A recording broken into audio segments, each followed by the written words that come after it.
In the heart of Appalachia, nestled deep within a valley shadowed by ancient mountains, lies a small, forgotten town called Hollow Creek. To outsiders, it might seem like a peaceful, rustic hamlet frozen in time.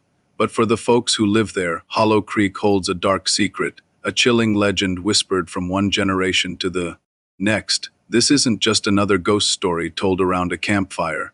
This is the tale of the Hollow Creek Witch, and what makes it truly terrifying is that it's based on true events.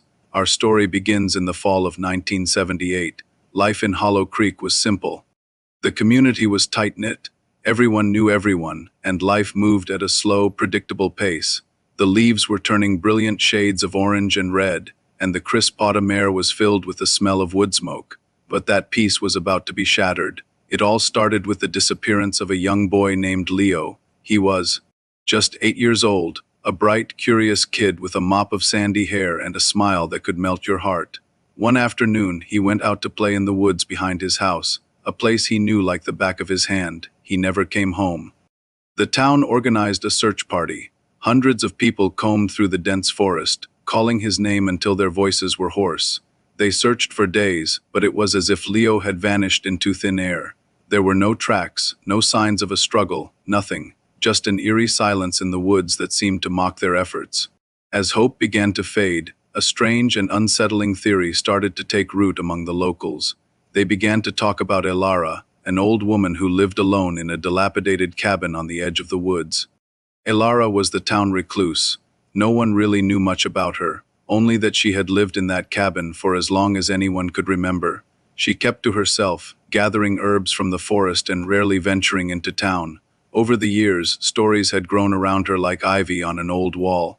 People said she practiced old magic, that she could heal the sick with her strange concoctions, but also that she could curse those who crossed her.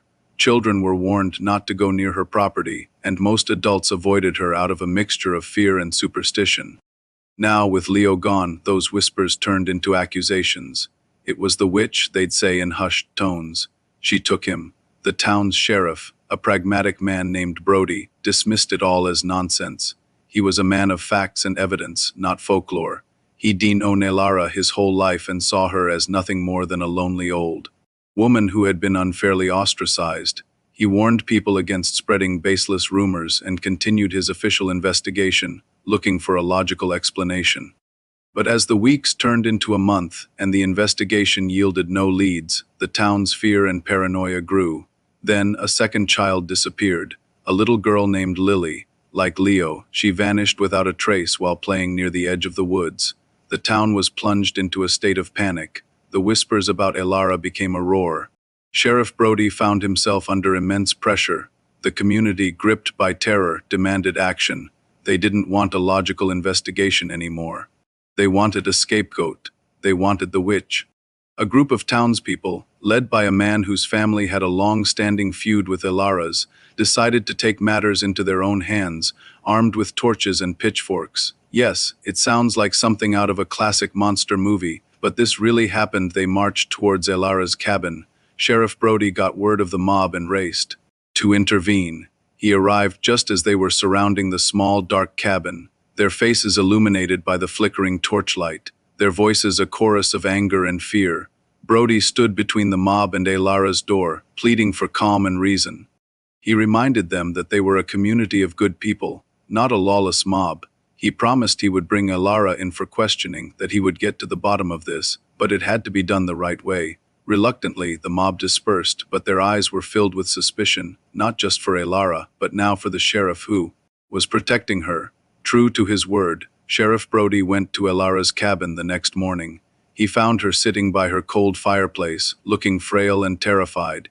He questioned her gently, but her answers were vague and disjointed. She spoke of ancient spirits of the woods and of a darkness that had been awakened. To Brody, it sounded like the ramblings of a scared and confused old woman, not the confession of a kidnapper. He found no evidence in her home, nothing to connect her to the missing children. Legally, he had nothing to hold her on, but he knew if he let her go, the townspeople would not be so merciful. For her own safety, he placed her in a holding cell at the small town jail. With Elara in custody, the town breathed a collective sigh of relief. They believed the danger was over, but they were wrong. A few days later, a third child went missing. This sent a shockwave of absolute terror through Hollow Creek. Elara was locked up. It couldn't have been her. The horrifying truth began to dawn on them. The monster was still out there. The townspeople who had been so quick to condemn Elara were now filled with a chilling sense of guilt. They had let fear turn them against one of their own while the real threat remained at large. Sheriff Brody was back at square one, but now he had a town full of guilty consciences and a renewed sense of urgency. He decided to revisit Elara's words, the ones he had dismissed as nonsense. She had spoken of a darkness and ancient spirits. He went back to her cabin, not as a police officer looking for evidence of a crime, but as someone trying to understand a warning. He searched the cabin again, this time looking for clues related to the local folklore she mentioned. Tucked away in an old chest, he found a collection of journals filled with her spidery handwriting. The journals weren't filled with spells or curses. They were a detailed record of the natural history of Hollow Creek, documenting plants, animals, and local legends passed down through her family for generations. As Brody read, one story stood out. It described a creature of the deep woods, a being that the old tales called the Shadow that Walks. According to the legend, this creature was a master of camouflage, able to move through the forest unseen and unheard. It was said to awaken every few decades, drawn by some unknown cycle, and when it did, it would take things from the human world. The journal even described a series of similar disappearances that had occurred in Hollow Creek a century earlier. Following the clues in Elara's journal, Sheriff Brody focused his search on a series of limestone caves hidden deep in the most remote part of the woods, an area the legend called the creature's lair. He assembled a small, trusted team, and they ventured into the dark, unexplored caves. The air grew cold and damp, and the only sound was the dripping of water and the crunch of their boots on the gravelly floor. After hours of searching through the winding tunnels, they found it, a large, cavernous chamber, and in that chamber were the three missing children. They were alive, huddled together, scared and cold but unharmed. They told a strange story of being led into the woods by what they thought was a large, shadowy animal, something they had never seen before. It didn't harm them. It simply brought them to the cave and left them there with a supply of wild berries and fresh water. It was as if the creature was collecting them, not harming them. The children were rescued and returned to their families, and the town of Hollow Creek erupted in celebration and relief. The creature, the Shadow that Walks, was never seen again. Some believe it was a rare, undiscovered species of animal. Others cling to the old legends, believing it was a spirit of the woods. No one knows for sure. As for Elara, the town was overcome with shame for how they had treated her. They went to the jail to apologize, but she was gone. Sheriff Brody had released her in the middle of the night, giving her some money and telling her to find a new home, a place where she could live in peace.